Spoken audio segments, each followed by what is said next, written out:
Irreverent, entertaining, cool. You're listening to LA Talk Radio.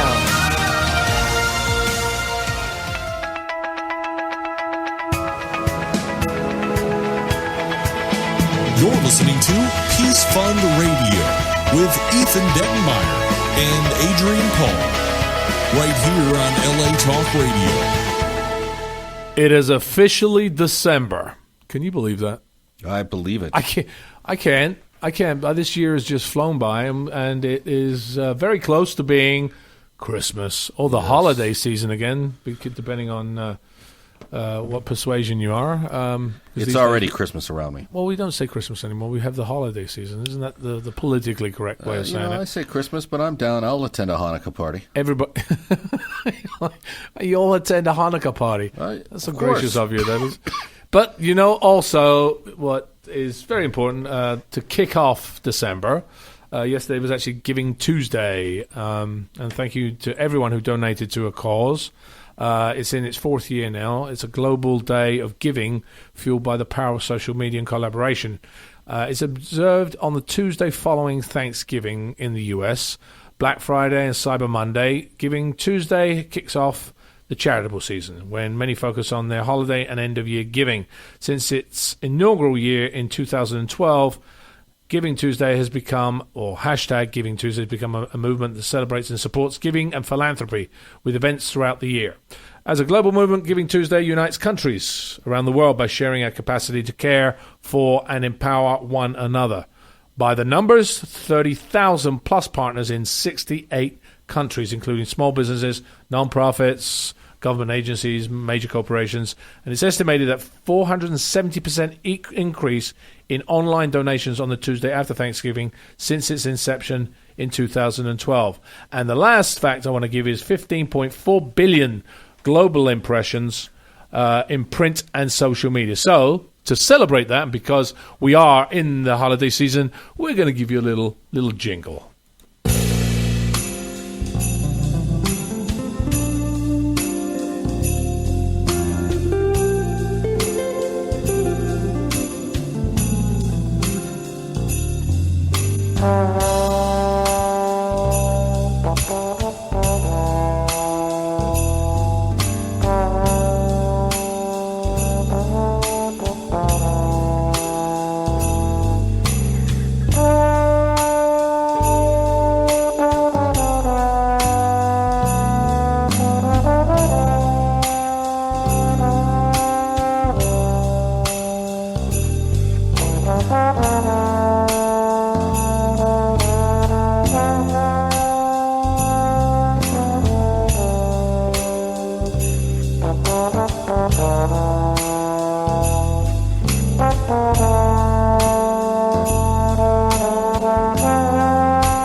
That was a nice mellow entrance this morning. I'm not mellow. You mellow this morning, Ethan? I'm actually exhausted, but yeah, you have an event coming up this weekend, which I think is very important for people to understand. Yeah. You were saying before you got to go and get this and get that done, and we've talked about organizing an event that's it's the Christmas breakfast for homeless children this weekend, right? Right, with more shelters joining every minute. Don't ask me how we're going to do it. I wish I learned the art of saying no, but I haven't. So we're probably going to do maybe even over 500 kids, actually. Really? Which means more presents, more foodstuffs. Well, I know that we've donated through Renee's Nezorda from Storage Wars 500 children's books, as well as the Microsoft Surface that we're going to be auctioning off, right? Yes. In fact, anyone listening to this show today can actually win this Surface. If you go to Combat Radio's funding campaign to actually give Christmas to homeless children this Saturday, December 5th, then you'll be automatically be issued a virtual raffle ticket by me, and you'll be entered in a raffle to win this Surface. Okay, so where do you go? You go to GoFundMe.com/Combat Radio Xmas 5. Combat Radio Xmas 5. Make a $10 donation. Anyone who donates $10 or more between now and the event will automatically be entered to win the Surface, and I was going to ask Adrian Paul to sign the top of it.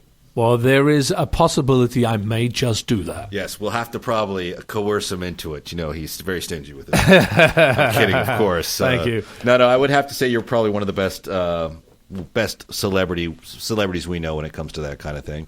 And the Surface was, in fact, donated by the Peace Fund, and we're excited to give it away and raffle it off. And in the process, we're going to feed a lot of kids and tell kids that they matter coming up this Saturday. Yeah, well, I think it is the season of giving, and in that vein, we're also going to be giving away another 4 Surfaces over the month of December. That we're going to be running that contest, and you can find it out on our Facebook and our Twitter. That will all be all over the place in the next week. Yeah. The rules of the contest: we will be giving you the chance to win another 4 Surfaces this month, because we want everybody to have an education. Literacy changes everything, and Surfaces can do that if they're used correctly. Right. And we are hoping to bring you a whole new program that we will be launching in January regarding giving another 90 Surfaces away to Los Angeles school districts. But we will be bringing information about that shortly. So please check us out in the next couple of days. We will have the information up on our Facebook pages as to how you can win 4 more Surfaces, and go to Ethan's event for this weekend, because this is the month of giving, and we are going to be giving back to the communities and to the kids that we support. On December 9th, we'll have a young singer called Cheo in the studio, who's going to be actually announcing the winners for the next 2 weeks' shows. I got to say, I wonder if people can grasp how impressive that is. You're going to give away 90 Microsoft Surfaces, 90 winners. Yeah. But it's going to be for schools. You know, it's not just for individuals. That's a great contest. That's very generous. 90 winners. We'll see how we go. Obviously, that's going to be. We want it to be. It's like, I always believe, and we always believe at the Peace Fund, that we should be giving a helping hand, not a handout. Right. And I think that's, if we can assist people in moving forward in what they do, I think it's very important, rather than just giving them something for them to do it on their own. They need to be able to support what it is we're actually going to be donating to them. Yeah, it's super impressive, and you can get one hopefully signed by you by the 5th. Oh, hopefully. Go to Combat Radio Xmas 5. Make a $10 donation. Yep, it's very simple. $10 for a Surface. And you're actually, you're providing Christmas for several hundred kids. True. So that's actually the main. What better way to kick off December? Yeah, I know your event's really, really good. I mean, thank you. Also these kids. Literacy. We talked about literacy a little bit, because this is going to be our education month, as is January, because we're going to be doing with the LAUSD schools to be giving these Surfaces away for our education segments. Literacy, it's a source of empowerment. Yes. I mean, just imagine if you can't read a prescription drug label, or open a bank account, get a credit card, read street signs, navigate public transportation. For me, it would be tantamount to be walking down the street in China or Japan and not being able to communicate with anybody, not being able to read anything. I mean, how would you have been able to execute all those fantastic one-liners on Highlander if not for your ability to read? Thank you very was much all in the script, for that.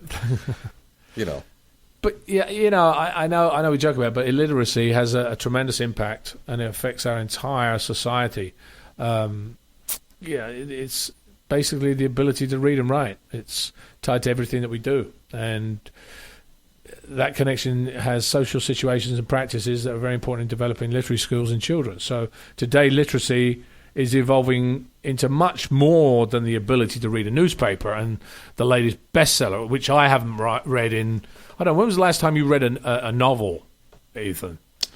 Because I can't remember. I read scripts and I write all the time. I don't read a lot of fiction, but I read a lot of nonfiction. Some nonfiction, probably almost daily. Mm-hmm. Either in the early mornings or late at night, I will have a book in my hand, but it's usually historical facts things of that nature. Yeah, I mean, it's. Does that count? It does. It does. I mean, everybody has it. I mean, that's why there are so many different novels out there, basically, because everybody has a different taste. I mean, I can tell you what I'm reading. I'm not, I'm not the governor of Alaska. I can tell you what I read. Well, God forbid if you were the governor of Alaska. God knows what they would have up there. Yes, God knows where Alaska would be if I was the governor. Seal fishing in the summer. I don't know. I'm not a seal fisherman, but I guess that's a conversation over coffee. That's a different conversation. Yeah, totally. Anyway, let's get back to it. Literacy for many teachers and students is about being intellectually, culturally, and electronically capable. In the workplace, it means being proficient in several computer programs, knowing how to research and solve complex issues, or handling multiple projects. From navigating the internet to making healthcare-related decisions, literacy is evolving in our day and age, like we have. Before. Can you imagine when back 50 years ago? The amount of literate children was probably not as great as it is today, or as necessary as it is today, because it involves so many different facets in our lives now. Don't you think? Now we have the internet. We've got to be able to read stuff on the internet. We've got to be able to read, street signs and go to work and do that stuff. But before, you work in a factory, you didn't need to know how to read or write. 50, 100 years ago, that was, kids were not, they didn't need it. They just went about their daily lives and worked jobs. Yeah, they did. And I'm glad that the internet encourages people to, on some level, read a little bit, because I thought it was going to be the sign of the apocalypse when they took out the don't walk and walk words and replaced them with icons of people walking. We probably spent millions as taxpayers to do it, to basically dumb down the society. I remember you saying that when you're crossing, it's green is this, white is this. It actually is dumbing down. I wonder if it was because there were so much bigger signs and they took more lighting to light. I don't know. There may be something to do with that. I have no idea. I think it was all, just some campaign promise, some sort of special interest. I had a big conversation about that kind of thing over lunch yesterday. I won't get into it here, but it is interesting to see what gets approved, where the funding goes, and why. Well, literacy is essential to developing, it's a strong sense of well-being and citizenship. Children who have developed strong reading skills, they perform better in school, they have a healthier self-image, and they become lifelong learners and sought-after employees because, they're much more knowledgeable, and I think knowledge is power. It is. Really. Through so many different facets of our lives, I think knowledge is power. And it goes down to hatred, finding out about another culture, knowing what car to buy, whatever it is. But it is knowledge that you gain by learning how to read. Mm-hmm. And by having... Actually, let's get some global facts here. There are over 122 million illiterate youth worldwide, 10% of all young people. 10%, age 15 to 24, 39% are boys, 61% are girls. The 13 countries with the lowest literacy rates are all found in what country? In what continent are the lowest literacy rates? Ladies and gentlemen. The United States, I'm going to guess. United States. You say that? You think that I just said the 13 countries with the lowest literacy rates. The United States is one country, I do believe. Since I last looked, it has 52 states, but, just guessing. Well, so what country in the world? I have a lot of responsibilities here on the console. I didn't exactly hear the wording. John Bealey. Is John Bealey, Donald John He's Bealey. on. Is he there? Are you there, John? Got him right. Good morning, gentlemen. How are you guys this morning? Well, coughing by the sounds of things. But what's your answer to that? Which continent do you think has the 13 countries with the lowest literacy rate? Whew. Guessing by all the heroes of the week that we've had who've done work in Kenya, I would guess Africa. So, Ethan, do you have like a little bell that we can sound? Do we have any sounds of bells? I don't know if I have a sound effect handy. I'm sure I can get a sound effect. You are correct. Buzz. No, that's a a Gong buzzer. Show. Yes, you are And correct. actually, the cool thing about that, though, is we've had so many heroes of the week who have really been trying to turn that around against all odds. We've talked about some of the kids we've had before: Tatiana Grossman from SpreadTheWords.us, Adele Taylor from AdelesLiteracyLibrary.org.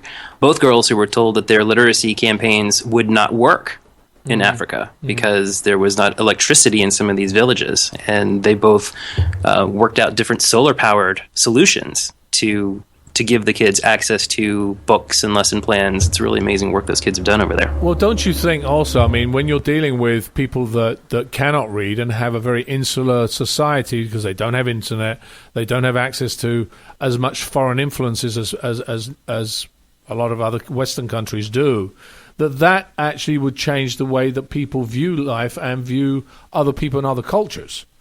Yeah. You've got 67 million children between 5 to 9 worldwide who do not go to school. 67 million, 19 million of them in Southern Asia, 32 million in sub-Saharan Africa, and 16 million in other countries. Imagine if we empowered 67 million children how to read, write, talk, explain, debate.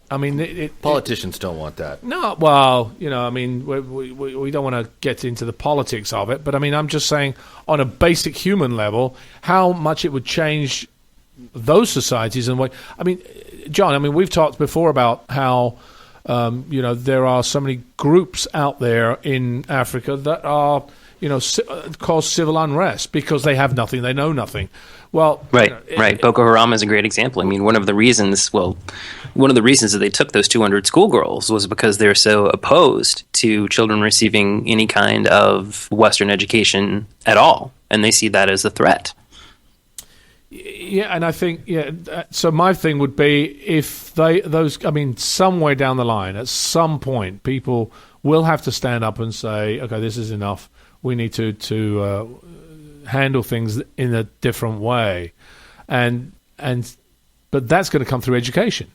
You cannot, it has to work at the basis level, which is in the children, to change the way their future of their country and of their society and of their villages actually is set up. We have problems here in the US as well. It's not just the fact. 2/3 of the students who cannot read proficiently by the end of 4th grade will end up in jail or welfare. You've got over 70% of America's inmates can't read above 4th grade level. So it's really, and those are facts which basically show us that literacy causes all these other issues that we are faced with in our daily lives.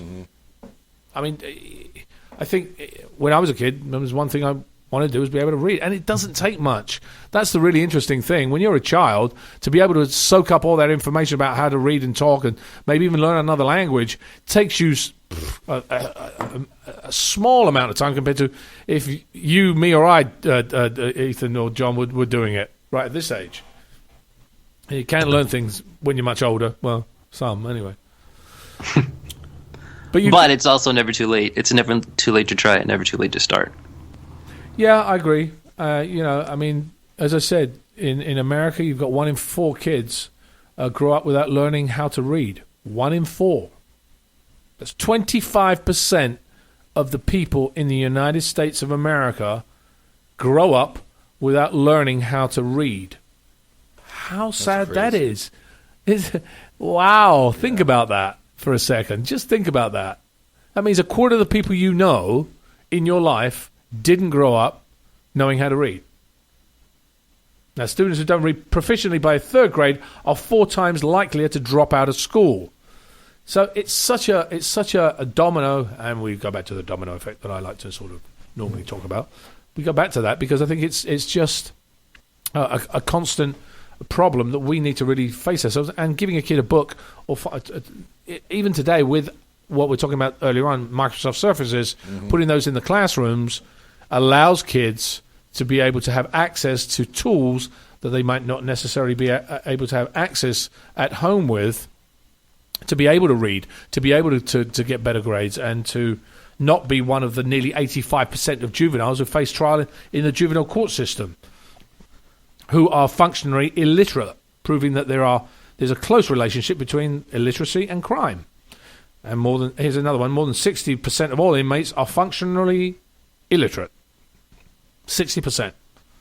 So it is a very big number.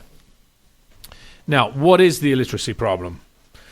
Well, it affects a person's education level, job quality, life, and health. We've talked about that. First Book, an organization dedicated to providing books in poverty-stricken areas to fight illiteracy, states that literacy is one of the best predictions of a child's future success. Children who cannot read do not receive the education they need. It's very, very simple. They cannot read their textbooks, and they may not be able to comprehend their homework and tests. We've talked about that before, and it also comes to the fact of not seeing. We talked about the kid that couldn't see. Remember, John, the boy that provided school glasses? Yes, it was Yash Gupta who had broken his glasses, and he had a really specific prescription for his glasses, so it took a few days to get replacements, and he just realized that if I can't read what's on the chalkboard, I can't focus. I'm not learning anything. And he thought, well, what about all the kids that around the world who can't see or can't read, can't whatever? And I think he's raised it's over $1 million worth of glasses that he's donated to countries around the world. But imagine it would be the same as not being able to see the reading, but not being able to do it because, well, we just didn't give people the tools to do that. I mean, I think that's part of the issue, that we should be really investigating in a sense. Absolutely, and two, there's also, I think, and it's an unfortunate stigma that comes with it. I think a lot of kids who have trouble reading are just ashamed, and we've had some of our heroes of the week talk about that before. How some kids just almost feel like they just feel like they're worthless and they're ashamed, and to try to break that stigma, to say, look, it's okay if you're having trouble reading, we will help you. Well, that's why we are going to be, not only are we to be dealing with the surfaces, we also, as part of our dedication to it, and in conjunction with, as I said before, Renee Nizota from Storage Wars, he's going to be donating a bunch of books that I'm going to be restarting a part of a program we started many, many years ago, which was under School Makes a Difference, in the interactive storytelling. I'm going to be actually getting, hopefully in the month of January probably, once we've got the surface underway, is going into schools and giving away books to children, but bringing in a celebrity to read to the children and get them to interact with us and act out the actual stories in the books, so that they really appreciate them. Because I think if you just dump a book in front of a kid, they're not going to know it. But I've seen it before. When we did School Makes a Difference and I had kids in the class that were interacting with the books, they were much more likely to actually look at the book afterwards and read it, because they were invested in it. Because it's real sad, because we've got actually 2/3 of American children living in poverty have no books at home, and the number of families living in poverty continues to rise. And you've got the other issue you've got is many libraries are being forced to close to reduce their operating hours, and so that children don't have access to the books. On those that read regularly are vulnerable to falling behind in school. So we've got to be able to change that and make sure that the things that we're giving away, such as the surfaces, such as books, are available to our children. Now, I just want to mention one other thing. We have a new guest in the studio right now. We do. He just crept in through the door. He just slid in like the snake he is. No, not really. That's the way I roll. Ricco Ross, good morning. How are you, brother? What's up, man? What's up? Can y'all hear me out there? Yeah, everybody hears you well. Sound okay in your headset? Yeah. You can't hear it? Hold on. He can't hear anything in his headset. He's like... I hear you. I don't hear me. I hear you, though. Oh, really? You don't hear yourself? You sound good. Oh, that's good. It's okay. It might be better that you don't hear yourself. Probably right there. Ricco Ross has been on this show before. He's been on Highlander with me, a fantastic human being, even though I'm forced to say it on air live. But we got another movie that's just coming out too that we did together. Which one was that? Not the Storm Again. That's right. Yeah, that one's coming out too. Yeah, I forgot about that one. I've got Secrets of Emily Blair coming out this year as well at some point. But anyway, I forgot about that one. We got that one too. I forgot about that one too. Oh gosh, that's right. We were both on that. Adrian and I go way back there. We go way back to my years when I was when he was a matador for Duran Duran. Oh God! We've gotten into that level, have we? It's into there. I was a matador for Duran Duran. Anyway, sorry, carry on. It was about that time. It was about. It was actually a little later. You were a matador than that. for Duran Duran, and I was Whitney Houston's "Saving All My Love for You" guy. I want to know more about that one, don't you? Yeah, no, I knew that. That's one of those little nifty bits of trivia that always get people's attention on the street. And she was saving her love for you, as I understand. Yes, lovely lady. So Ricco, we're talking about literacy this morning, and and the poverty levels. I need pictures, man. Give me pictures. Give you pictures. Don't give me words. I need pictures. You see, that's the problem now with our society. Everywhere you go, they got pictures. You don't have to read. But the other problem... Well, we were talking about that just a minute ago, about the street signs. They've just taken away, don't walk, and walk to a little green man, and same thing. The only problem with us dumbing down is that the internet is forcing every other country to dumb up, because you have to be able to write and read in order to actually use it effectively. So if we don't get on board with that, talk about falling behind. Agreed. Well, it's a problem among adults in the United States. It's not just the kids. You've got. I think it's especially a problem for inner city kids. Correct. Yeah. Myself included. When I grew up, I didn't have anyone ever. I can't remember ever having anyone read to me at night in my life. It's interesting, that, isn't it? Because there's such a thing now. I think that's why people are really pushing that.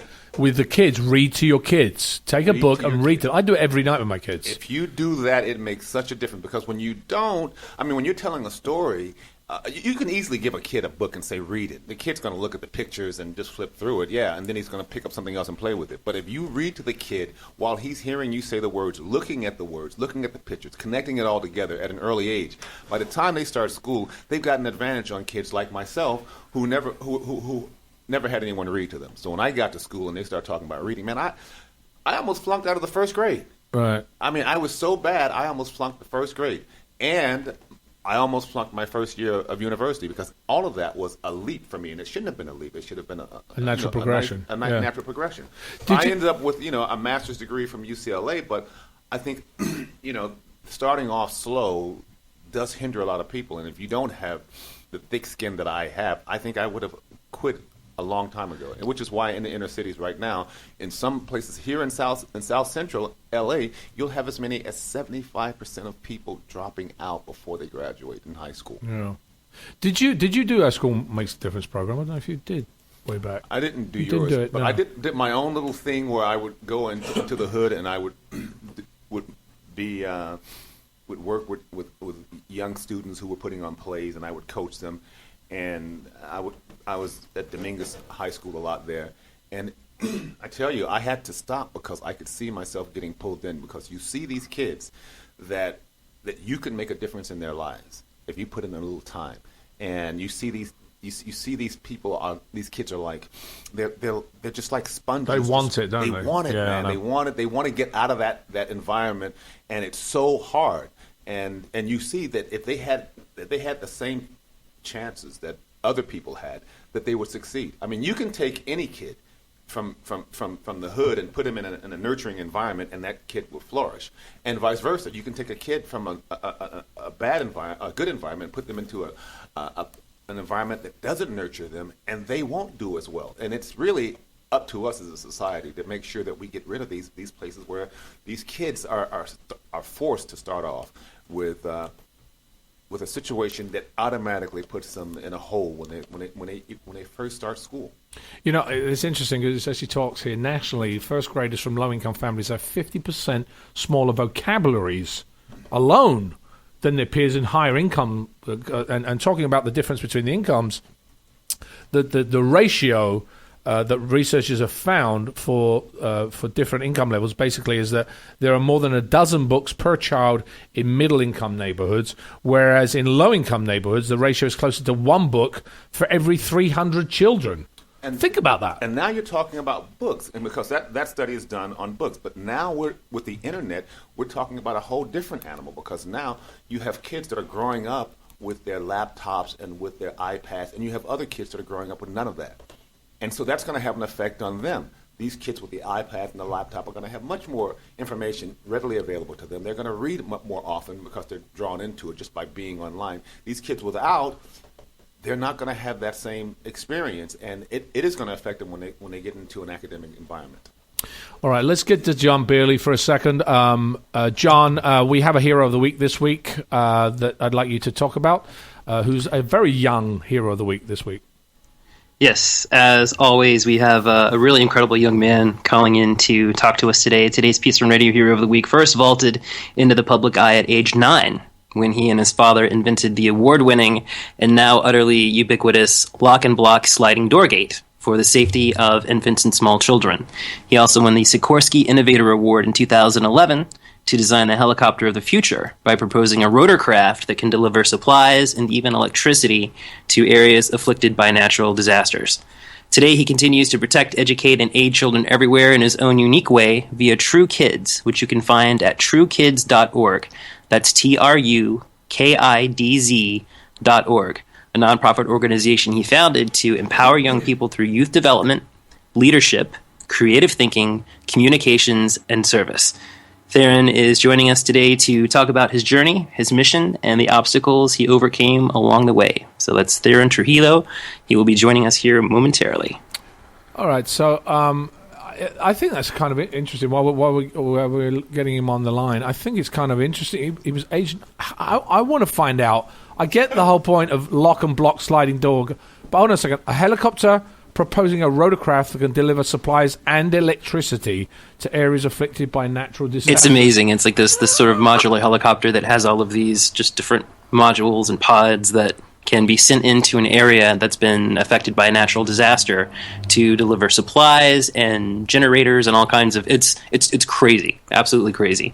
And him and his father invented this, did they? Or did he invent it? He and his father invented the sliding door when he was 9. I believe he's 19 now. Which sliding door is it exactly? I mean, we've had sliding doors for years, but I mean, is there a different...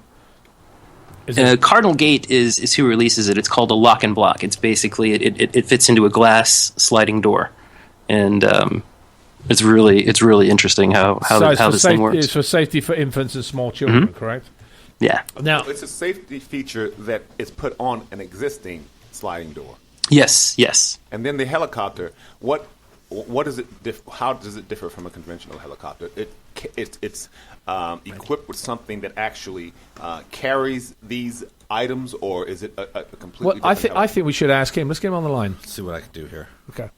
But I like to. That was funny to see Ricco. It was interesting to watch Ricco describe that invention with his hands.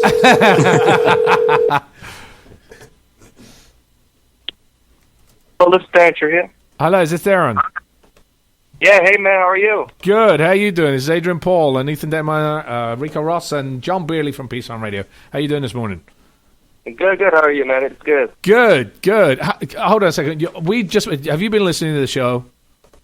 Yeah, I have, yeah. Okay, so John mentioned you started this when you were 9 years old, and we want to find out, first of all, how old are you now?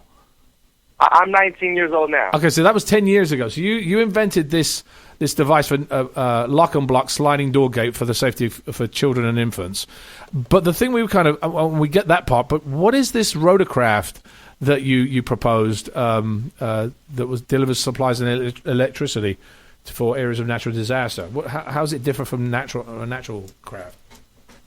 Okay, so basically, that happened 10 years ago about the invention for the lock and block sliding door gate. I was inducted into the Hall of Fame for Young Inventors. And then about 2 or 3 years ago, I invented a helicopter, which you're talking about, for natural disasters, correct. But this is all different because it's unmanned, first of all. It's a drone. And I thought about it because, first of all, the tsunami that hit in Japan, what happened on 9/11, when that happened, a lot of people would go to a whiteboard, have a marker, and they would write their name or their loved one on there so they'll know that they're okay. And so I was like, you know what, this is modern time. We have to have something, technology.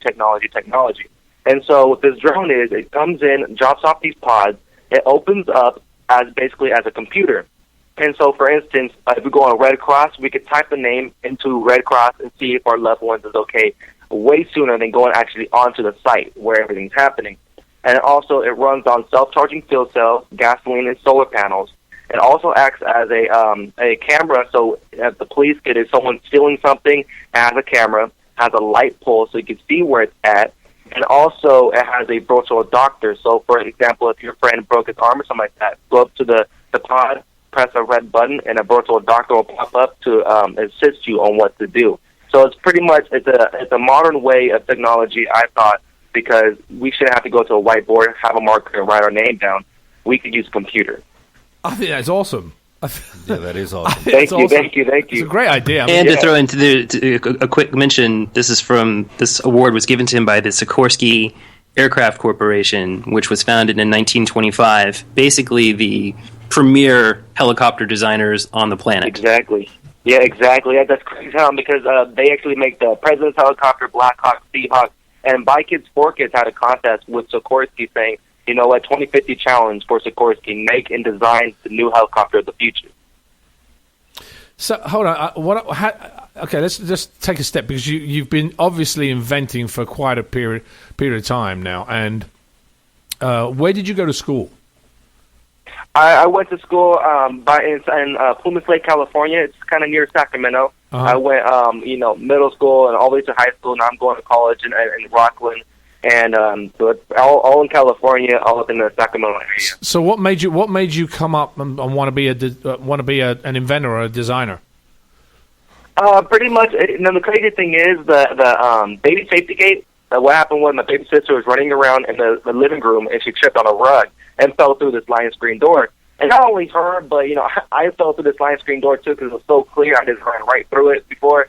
And so, but my sister, when it happened to her, I was about 8 or 9 years old. At that time, I was barely speaking. I have a speech impairment, and so I was barely speaking at that time. And so I turned to my parents and said, you know what, there should be a gate for the sliding door because we had gates in the hallways, kitchen, everywhere, but not the sliding door. And we had dogs. My dad was grilling, and we had a pool. And so for the safety of my sister, I wanted to invent something for the sliding door. And for the helicopter, crazy enough, that actually came in my dream. And it kind of all tied together, and I put the pieces together. And, I have a lot of other inventions, and a lot of them come in my dream, which is really weird. So you said you had a speech impediment. Was this from a young age? Was it? How did you overcome it? Oh, yeah, it happened at a young age. My whole life up until I was like 8 or 9 years old, I wouldn't speak. I would stutter a lot. I just wouldn't express my feelings, and so I wouldn't speak.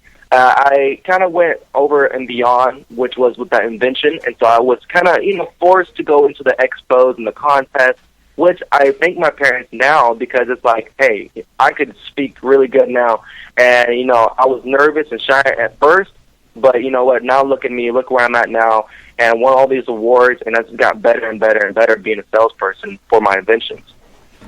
So, and I also, because you've been through a lot of different things, even though you've had this success with inventions at a very young age, you still, I understand you were bullied as well at school. What was all that about?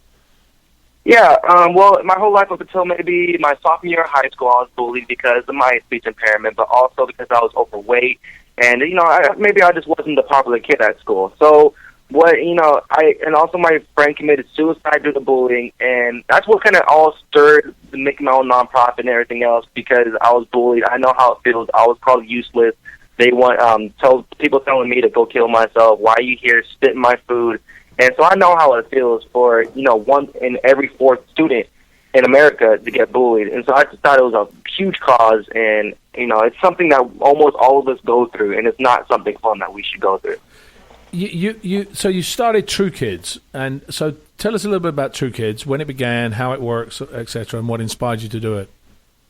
Okay, so TruKidz.org, which is TRUKIDZ.org, basically talks about leadership, bullying, character development, foster care, drugs and alcohol, pretty much everything and anything. I could speak up into a 15 minutes to an hour and 10 minutes. We started this about 2 years ago, and about those 2 years, we impacted over 150,000 students from here to New York City. And, just talking about my life experiences and, what I've been through, and just a little bit of what everything, you heard a little bit about it, but here's some more. I've been bullied up until that point. Friend committed suicide. My other friend passed away because was not wearing a seatbelt. My mother had a kidney failure. My father had a tumor in his head. My brother has health issues.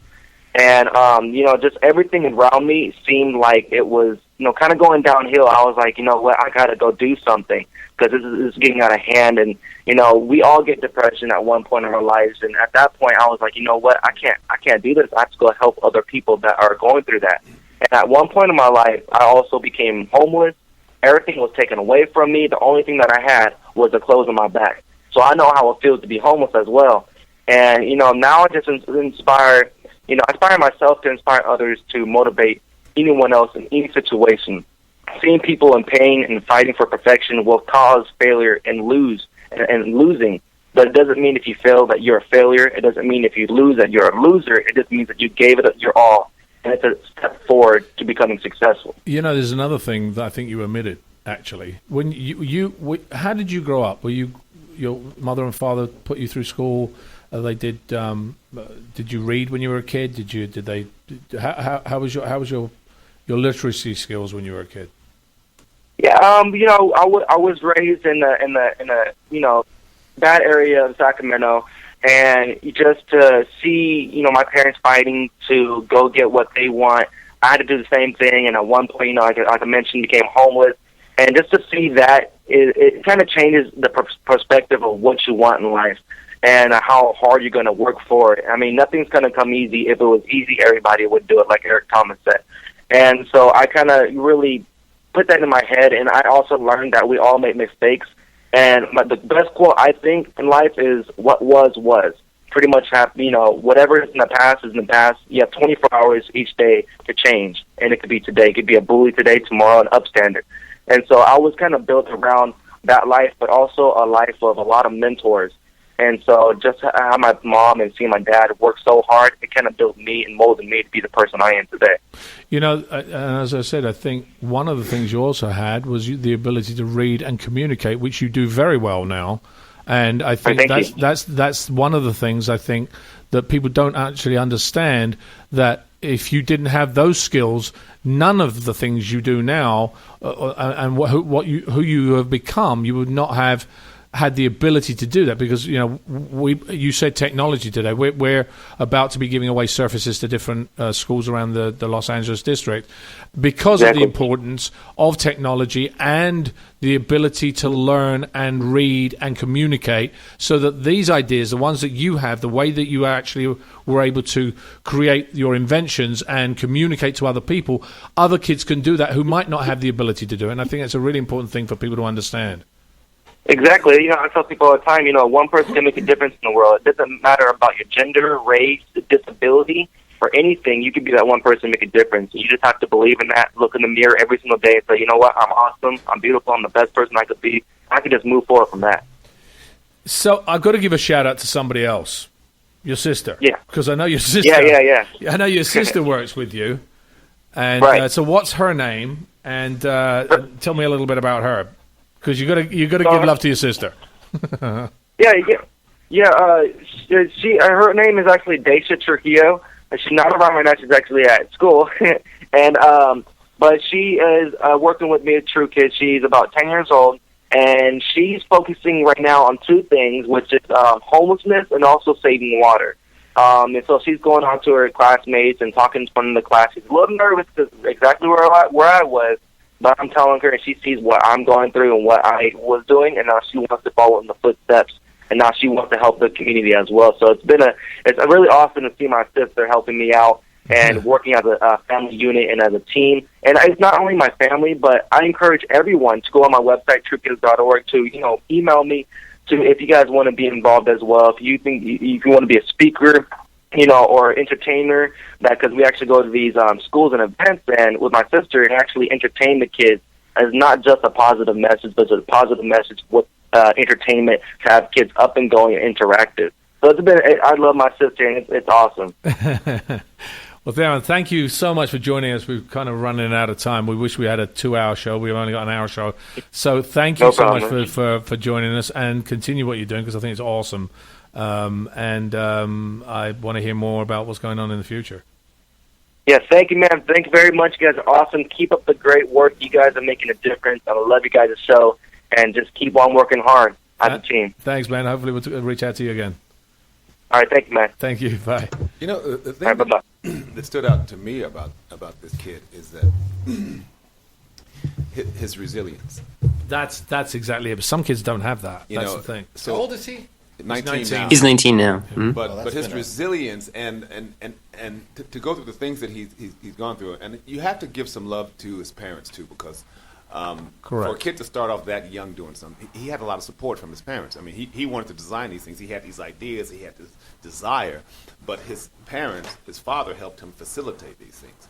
And at some point, he didn't need his father probably anymore as much, and he could facilitate them himself. But you have to give some love to the parents for actually, giving him that kind of we all fall down, but get back up.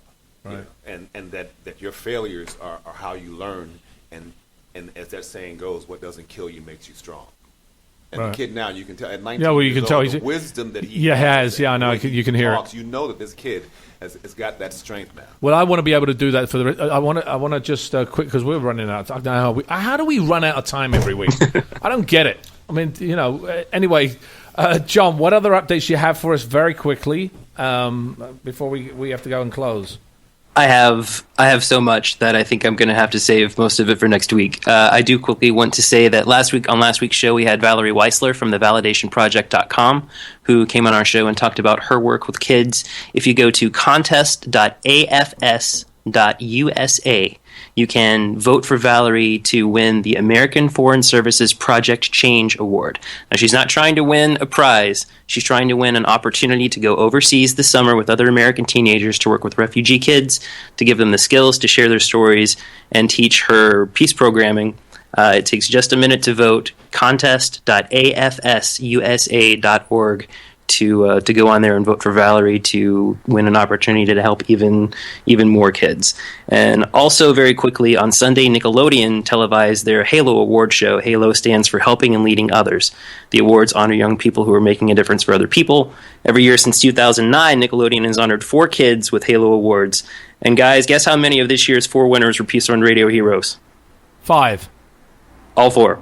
All 4. 18-year-old Ruchita Zaparte from SoaFuture.org, 15-year-old Riley Gant from Sherman Oaks, California from RainbowPack.org, Ethan Cruikshank from MusicToMyEarsHanover.org, and 14-year-old Joshua Williams from Joshua'sHeart.org. All 4 winners were Peace Fund Radio Heroes of the Week. I was so proud. That's awesome. That's awesome. Well, we are doing something right. Oh, you are, John, because you're picking the right one. And I want to give a shout-out one more time to Ethan's event this weekend.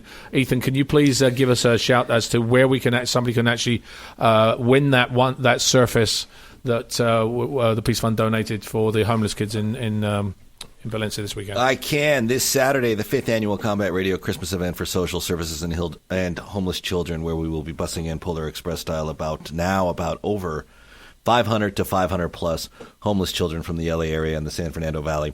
To support the cause, you can go to www.gofundme.com/Combat Radio Xmas 5 ACOMBAT RADIO XMAS 5. And if you donate $10 or more between now and the event, you will qualify to win a Microsoft Surface that will be scribed with the signature of Adrian Paul. And I hope. Yes. Okay. You put me on the spot on air. That's fine. I'll do it. You wouldn't. Yes, of course. You wouldn't refuse. But again, remember, next week we're going to be announcing our contest for the month of December to give away another 4 Surfaces that will be our launch for our 90 Surface giveaway in the month of January to LA schools, as well as the books that we will be creating an interactive storytelling program. And I want Ricco to come in and do one of the stories for it's an hour out of everybody's time to go out there to the kids and hand out some books to them. You know what I think would be a great challenge to these kids, because kids have imaginations like you wouldn't believe, is to challenge them to come up with the story. Well, what we want to do is take a book, read a passion story, and then let them to come and act it out. Oh, nice. That's the interaction on it. Nice. So you read the book, they read it, and they say, okay, who wants to play the goblin? Who wants to play the... Come up here, I want you to come up here and do it. So that they start doing it. And that way they get interactive. And it's amazing. We've done it. We did it on A School Makes a Difference. And it had such an amazing impact within an hour on kids that were shut down at the beginning of the class to the end because of that interaction. I think interaction is... I think that the teachers know it, but I'm not sure that the people who actually make the decision about the educational system understand how important it is. Because when you have them interacting, the program becomes part of them, you know, and that's the thing. Then they feel ownership in their school. They don't drop out as much when they feel ownership in their school. Well, what was happening during our recession recently is all the classes, like the art classes, were all being cut. The PE was even being cut. The music classes were being cut. And what you found out is the kids just felt like they had no say. They didn't like these cuts, but they had no say, and so they just said, well, hell with it. I'm not going to school. Well, this is a really important topic. We're going to have to continue again next week. Ricco, thanks for joining us today. Stay awesome, Ricco. Stay awesome as you're doing. For the rest of you, thank you for joining us. All the people out there, thank you. I'm going to finish it today with a quote from Malal Yousafzai. One child, one teacher, one book, one pen can change the world. This is Adrian Paul and Ethan Dettenmaier. We'll see you next week.